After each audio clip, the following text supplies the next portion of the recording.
지금 혁신이가 좀 강공 드라이브를 걸고 뭐 중진 의원들 다 험지 출마하라 뭐 이런 의견들에 대해서 굉장히 이게 사실은 일반인들도 논란이 많더라고요. 만약에 뭐 뉴욕주 의원을 뭐 갑자기 텍사스에 가서 출마하라든지 하면 말이 되냐 뭐 이런 의견들도 있던데 의원님은 또 어떻게 생각하십니까? 일단 지난 강서구청장 보궐선거 패배 이후에 네네. 이대로는 우리가 안 되겠다. 네네. 그런 어떤 그 성찰의 일환으로 혁신이가 이제 네네. 출범을 했고요. 마침 또 우리 이뇨한이라는 또 귀한 분이 오셔가지고 네네. 저희 당에 신선한 이렇게 변화, 활력을 주고 계십니다. 그래서 네네. 이뇨한 위원장의 혁신이 자체가 어느 정도 우리 당의 변화를 이렇게 국민들한테 보여주고 있다. 주목을 이끄는 건 맞죠. 그래서 혁신이 자체는 매우 네. 성공적이고 혁신 활동으로서 우리 총선에서 조금 더 그래서 우리가 국민들께 신뢰를 받을 수 있는데 그게 도움이 될 것이라는 건 모두 동의하고 있습니다. 네네. 근데 이제 처음 이제 혁신위에서 이제 제안을 한 게 그래서 통합을 제안을 했고요. 그래서 그동안 우리 정부 출범 이후에 좀 비주류화 되었던 분들 뭐 유승민 전 대표, 홍준표 시장, 뭐 이준석 전 대표 이런 분들은 이제 우리 이뇨한 위원장님이 차례대로 만나기도 했고 뭐 또 현장에 가서 그 이준석 대표 같은 경우에 그 메시지를 듣기도 했고요. 그 다음에 또 희생이라고 해서 뭐 중진, 지도부, 친윤 이렇게 언급하면서 이분들 험지 출마 이런 걸 또 말씀을 하셨고 또 그 다음에 또 청년 미래를 말씀하시면서 그 비례대표의 뭐 30대, 40대를 뭐 많이 넣겠다 이렇게도 했죠. 그래서 이런 그 제안이나 이런 그 시도 자체가 우리 당의 실질적인 변화를 이끌어내고 총선을 앞두고 좀 더 다양한 그 인재들을 우리가 받아들이는 데 상당히 도움이 될 거라고 생각하고요. 근데 다만 이제 일부 뭐 어떤 중진들이 나는 내 지역을 지켜야 된다 이렇게 말씀도 하시기도 하고 근데 그분도 상당히 또 일리가 있어요. 그 과거에도 저희가 그래서 중진들을 그런 케이스로 해서 공천을 주지도 안 준 적도 있었는데 네네. 그분들이 결국 또 무소속 출마해가지고 다 살아 돌아오셨어요. 그 지역 주민들은 이 지역의 국회의원이 필요하다고 또 요구를 하는 거죠. 그렇다면. 네네. 그래서 저는 이런 인물을 놓고 인위적으로 뭐 몰갈이를 한다. 이게 저는 계속적으로 반복돼 왔는데 이제 이런 좀 정치는 좀 그만해야 된다고 생각을 합니다. 우리 국회가 지난 21대 국회 문 열었을 때 초선이 154명인가 하여튼 그랬어요. 네네. 300명 중에 절반 이상이 초선인 거예요. 네네. 근데 이건 바람직하지 않습니다. 네네. 입법부가 행정부를 제대로 견제하려면 사실은 재선 3선이 제일 많아야 돼요.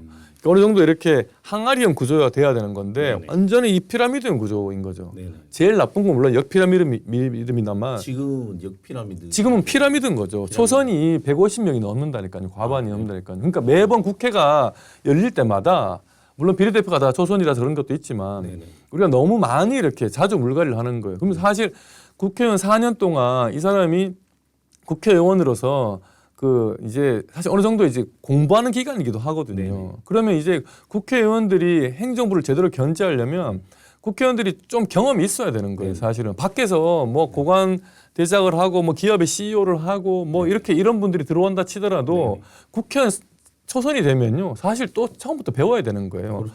행정부가 뭘 하는지 잘 모르거든요. 네네. 근데 그런 걸 상임위원회 활동을 하면서 하나씩 또 배우기도 하거든요. 네네. 근데 4년 동안 이제 어느 정도 이제 익혀가지고 재선하면은 더 잘할 수도 있는 사람들을 그 중에 한 반을 또 잘라버리고 또 새로운 신인들 넣고 어떻게 보면 육군사관학교 4년 동안 실컷 길러놓고 뭐 한 소위 중위만 달면 다 집에 가라고 하는 거랑 똑같은 거예요.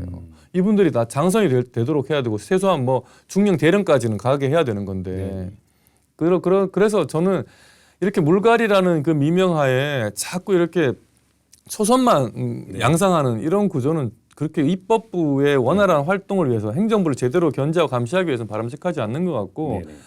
개혁 공천이라고 하면 네네.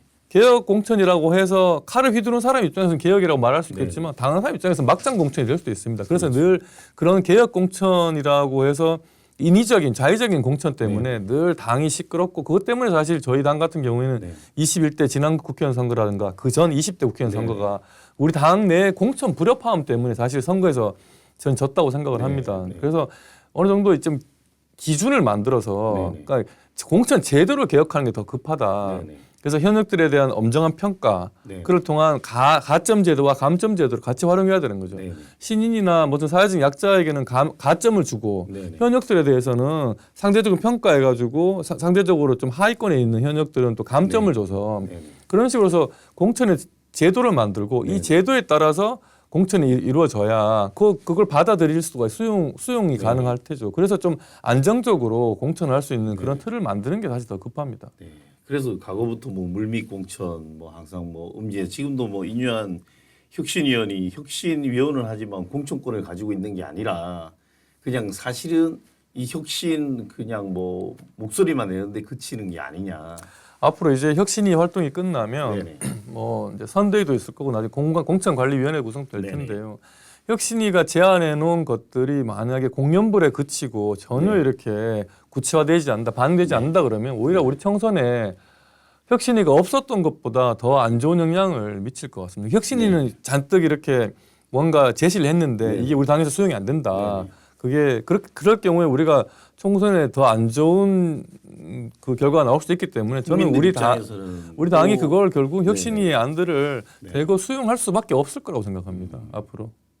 그러니까 뭐 장재현 의원님의 세를 가시하고 뭐 버스 대절하고 이렇게 하더라도 개별 의원들의 네네. 출마와 뭐 불출마, 험지 출마는 네네. 그건 또 본인들이 판단할 문제고요. 저는 네네. 그게 전체적으로 우리 당의 다음 총선에 큰 영향을 미칠 거라고 생각은 잘 하지 않습니다. 사실 근데 지금 더 지금- 중요한 거는 네네. 저희는 사실 어떻게 보면 감사한 게 국회의원 의석수가 좀 적어요. 네네. 예, 지난번 원래 21대 때 처음에 104석인가 네네. 그랬거든요. 네네네. 그중에 또 비례대 빼고 나면 실제로 지역구 국회의원들은 한 80명밖에 안 되는 겁니다. 네네. 전국에 253개 지역구가 있는 거예요. 네네네. 그러면은 우리가 뭐 좀 약세인 호남권을 좀 네네. 제하더라도 새로이 국회의원 공천할 수 있는 곳이 거의 100석이 되는 겁니다. 사실 네네. 현역을 빼더라도. 네네. 그러니까 현역들 중에는 아까 말씀드린 대로 평가를 통해서 네네. 감점 제도를 도입을 해가지고 현역들을 어떻게 또 다시 출마 기회 줄지 말지를 네네. 정하고 비어 있는 지역에 과감하게 그 지역에 최적화된 또 좋은 네네. 인재들 많이 넣으면 네네. 저는 충분히 다음 선거 한번 해볼 만하다고 생각합니다. 네. 그 무리하게 뭐 누구를 나가지 마라 뭔가 특별한 기준이 없어요. 음.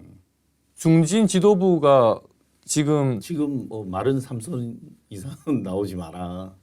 알아서 뭐 그러니까 뭐 다선이면 무조건 네. 이제 뭐 나가야 된다 이런 것도 사실 좀 그게 사실 바람직하지 의원 않습니다. 입장에서는 받아들이기 예, 힘든 바람직하지 않. 집에 어른도 있고 청년도 네. 있고 자녀들도 있어야 되는데 네네네. 뭐 어른은 무조건 필요 없다고 하는 격이라서 그런 분들의 경험이나 그런 분들이 의원으로서 지금 쌓아온 관록 이런 게 사실 꼭 필요합니다. 네네. 네. 장재현 의원도 보니까 의회 사실 정치라는 그거만 게 보면, 네. 그런 관록이 있는 중진들 간에 어떻게 보면은 대화 이런 게 사실 상당히 중요해요. 그런 게 작동을 해야지 진짜 의회 정치가 이루어질 수 있거든요. 네네. 근데 우리가 그런 거를 너무 뭐 터부시하고 의회 뭐 다선 의원이 되면 무조건 뭔가 문제가 많으냐 네. 이렇게 몰고 가는 게 스스로 우리 정치를 좀 그렇게 가볍게 만들고 정치라는 것 자체를 또 어떻게 보면 부정하는 꼴이 되는 거거든요.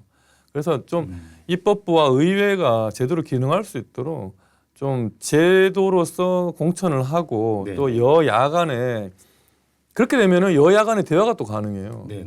그렇지 않고 지금 막 인위적으로 막 누구를 막 그때 총선 때만 되면 막 중진들은 나가라 그러고 초선으로 막 다 채우겠다고 하니까 다들 여야 간에 대화를 하자 소리를 못 하는 거예요. 그러면 당신은 뭐 일종의 약간 팬덤 정치의 부작용이기도 네네. 한데 이것도 네네. 각 진영에서는 서로 대화하는 사람들 같이 여야 간에 밥만 먹어도 왜 네네. 거기 상대편 나쁜 사람들하고 식사를 안 하냐고 비판하는 사람들이 있거든요.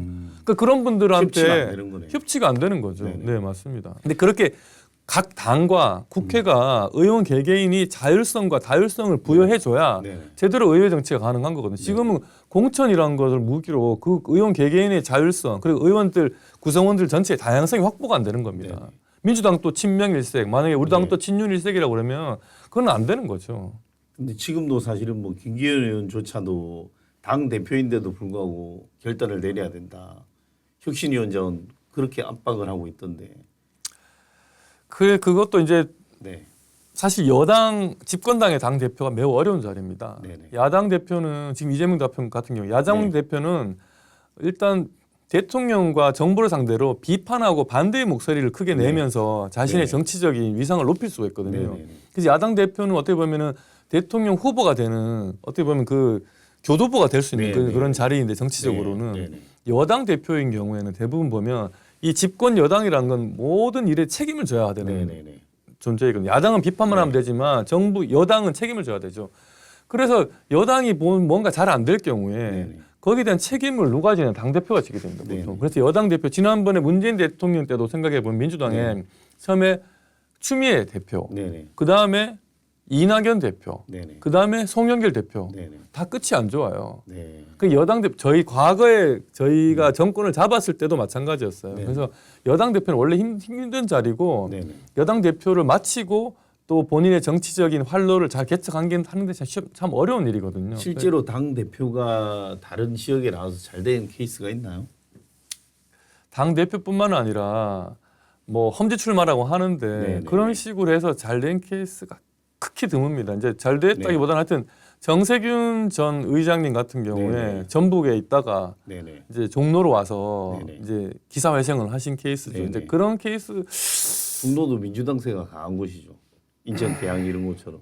이제 종로는 사실 왔다 갔다 하는 지역이고 그 전에 박진우 의원도 있었고. 그래서 종로는 좀 큰 인물을 좋아하긴 좋아하는 것 같아요. 근데 네네. 최근에는 거기 이제 빌라 이런 단독주택 이런데 네네. 좀 젊은 인구들이 많이 유입돼서 과거에 맞습니다. 비해서 민주당 지지층이 많이 유입이 된 것 같아요. 네네네. 그래서 아무튼 뭐 수도권으로 간다고 해서 뭐 저희 당이든 민주당이든 그 중진들이 수도권에 와가지고 뭐 크게 살아남고 이런 케이스 잘 없는 것 같아요. 일단 그 지역 네네. 주민들도 자기 지역에 대한 이해가 있거나 자기 지역에 대한 뭔가 좀 기여를 할 사람들을 네네. 좋아하지 정치인들이 무슨 자신의 정치적인 어떤 뭐 승부 차원에서 뭐 지역구를 바꾸고 하는 것에 대해서 네네. 크게 또 호의적이지는 않거든요. 그러니까 험지 출마라는 게 근데 그게 누구를 위한 건지 잘 모르겠어요. 그러니까 본인이 사실은 뭐 위원님처럼 포항에서도 본인이 좀 나고 자라고 살고 현안에 대해서 그 지역의 문제가 뭔지 이런 걸 좀 파악해야 되는데 갑자기 뭐 다선이라 해서 딴 데 나가고 하면 그 현안도 잘 뭐 물론 뭐 예. 당 대표까지 하시고 하면 잘 알겠지만 지역 주민들 입장에서는 이게 또 그렇게 고운 시선으로 바라보기 힘들잖아요. 네. 근데 그런 부분들은 조금 사실은 혁신위원장도 약간 완충을 좀 생각을 절충을 할 필요가 있다는 생각이 드네요. 그래서 최근에는 조금 그래서 좀 말씀을 조금 신중하게 하시는 것 같아요. 그런 네. 부분에 대해서는. 너무 강공 드라이브를 거는 거 아니냐. 네. 일방적으로 하지 않냐 해서.